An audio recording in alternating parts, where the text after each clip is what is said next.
boys and girls. It is Miss Underwood, and I cannot wait to share with you tonight's story. Tonight's story is a classic. They've actually made it into a movie, so you may have seen this movie a few years ago. But this story has been around for a while, but it is one of the greatest books, I think, for children's ever made. It is a book called Where the Wild Things Are, and it was written by and illustrated by Maurice Sendak. And here is some of the illustrations that we're going to see in this lovely book. Now, I want you to pay close attention to this book as we read Where the Wild Things Are. Tonight, Max wore his wolf suit and made mischief of one kind and another. His mother called, "Wild Thing!" and Max said, "I'll eat you up." So he was sent to bed without eating anything. That very night, in Max's room, a forest grew and grew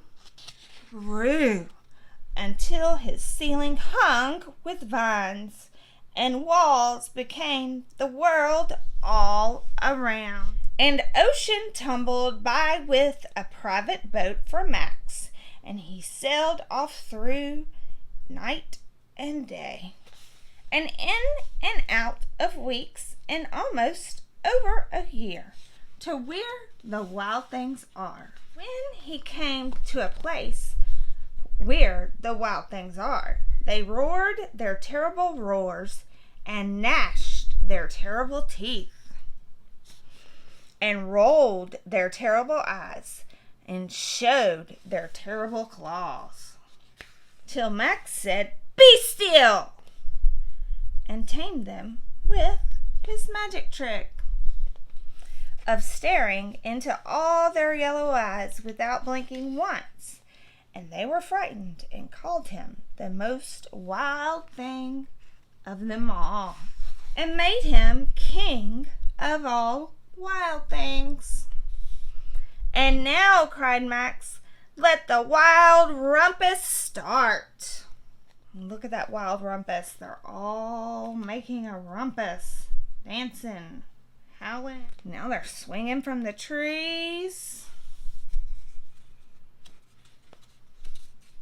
Now it looks like they're having a parade, and he's riding one of their backs. "Now stop," Max said, and sent the wild things off to bed without their supper. And Max, the king of all the wild things, was lonely and wanted to be where someone loved him best of all. Then all around, from far and away, across the world, he smelled good things to eat.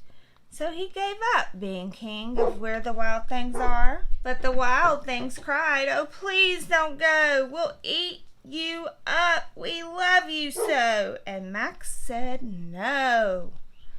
The wild things roared their terrible roars and gnashed their terrible teeth and rolled their terrible eyes and showed their terrible claws. But Max stepped into his private boat and waved goodbye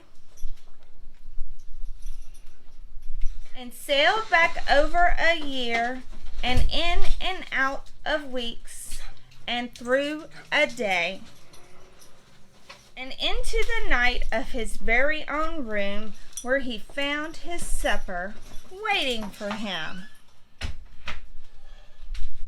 And it was still hot. So, Max became king of where the wild things are. And so, he sailed for over a year, it says. Do we really think it was a year? If his supper was so hot? I don't think it was a real year. I think it felt like a year. And he had fun with the wild things in his imagination. But you know what? Best of all, he wanted to be where he was loved. And where was he loved the most? Was it where the wild things are? where he was the king of the wild things? No. Where he was loved the most was at home with his family. You know, we've had many talks in our class about family, and family is sometimes not something that is blood related. Family is something that you choose. So, I hope you feel the love with your family, and you maybe party sometimes where the wild things are with your imagination during the day, but in the evening, you feel the love, and you know that your supper is still hot at the end of the story or the end of your day, just like Max did, and where the wild things are. Now, you know Miss Underwood loves you from the top of your head to the bottom of your feet, but I haven't gotten my virtual hugs today, so I'm going to need you to scoot in, and I'm going to need you to give me a nice big squeeze to make sure that I feel the love tonight.